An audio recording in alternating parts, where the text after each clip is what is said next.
বহু আলোচিত movie London থেকে বাংলাদেশে ঈদে মুক্তি পাওয়া সুপারস্টার সাকিব খানের প্রিন্স বসুন্ধরা স্টার সিনেপ্লেক্সে কেন দেখাতে পারল না? পরিচালকের ব্যর্থতা না কোনো কারচুপি?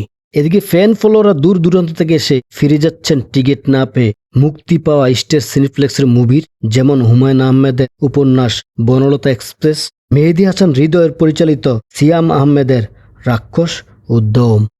এদিকে সুপারস্টার সাকিব খানের ভক্তদের নানান অভিযোগ, হল ভাঙচুর, সময় মতন প্রিন্স মুভি সিনেমা হলে দেখাতে পারেনি সুপারস্টার, কেন দেখাতে পারেনি পরিচালককে গালাগালি, এবং স্টার সিনেপ্লেক্সে কি এমন সমস্যা হয়েছে যা সিনেমা দেখাতে পারেনি প্রিন্স মুভি।